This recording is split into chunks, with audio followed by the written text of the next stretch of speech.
In this video we are discussing cooperative society. This is the fourth topic in forms of business organization, chapter 2 of our business studies subject.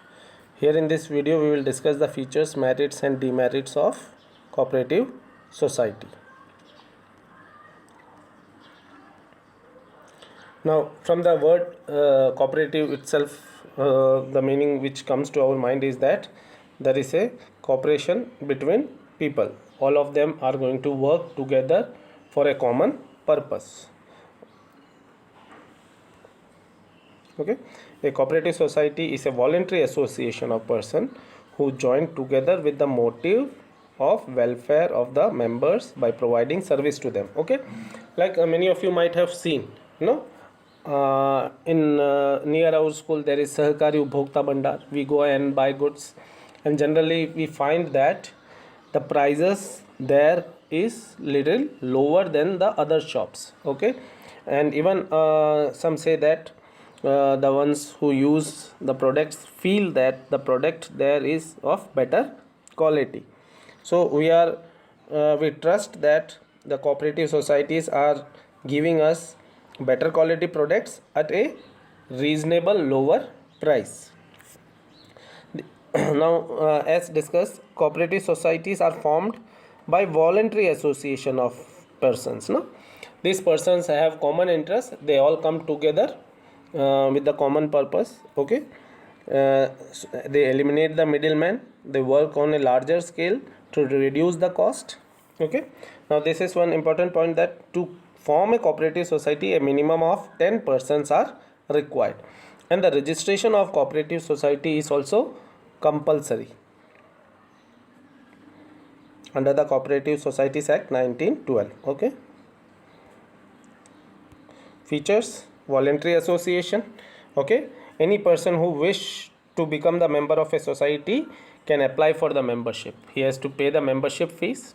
Okay, there is no conditions. Anyone can join that.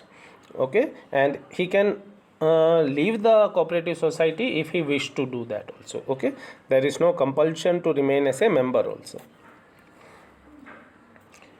Separate legal entity: unlike partnership, firm and sole proprietorship, the members are separate from the cooperative society.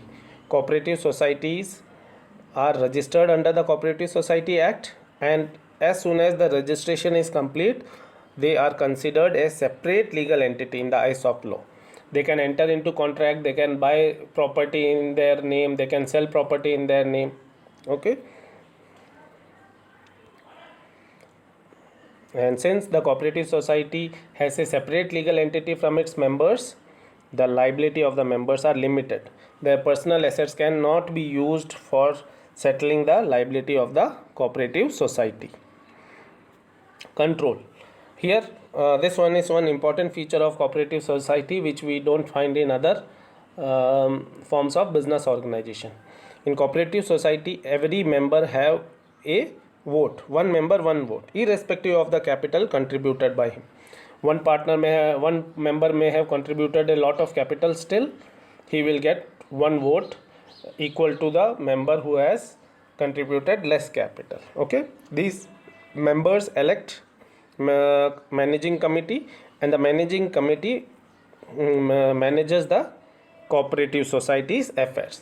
So we can say that cooperative society is democratic in nature. Every person have one vote.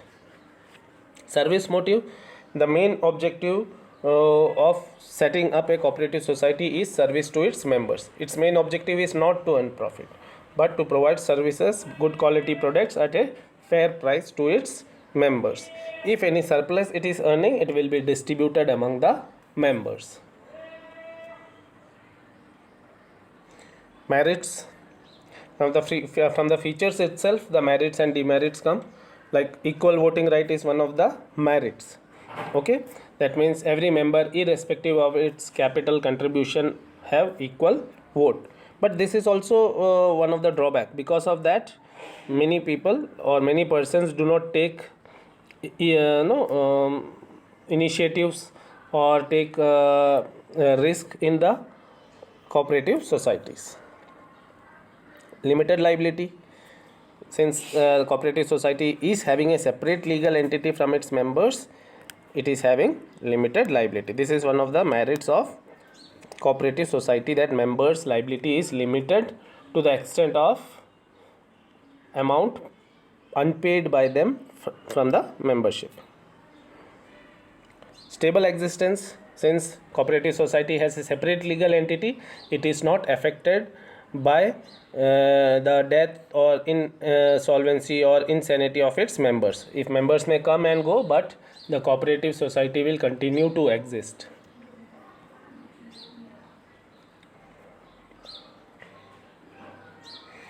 Economy in operation, as said that the main objective of cooperative society is to provide goods at a lower price. This it does by removing the middleman and buying goods in larger quantities from the producers, thus reducing the cost. It works on a larger scale so that it can provide good quality products at a lower price to its members. So it works on a larger scale. Economies of operation is achieved. Support from government. Okay, government provides lot of supports, like in the tax it provides rebate. In the other taxes also there are certain rebates. Loans are provided to them at easy installments or easy terms and conditions. Exemption from registration fee is there, subsidiary is there. Okay, lot of facilities are granted by the government to cooperative societies. The formation is also easy as compared to joint stock company. Minimum 10 persons are required, and some formalities are done at the time of registration. Drawbacks or limitations of cooperative society. One is limited resources, as every person has one vote irrespective of the capital contributed by him.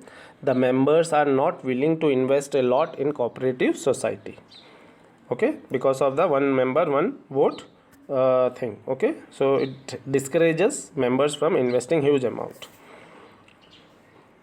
Inefficiency, since most of the members are not expert in the field of management or in the business.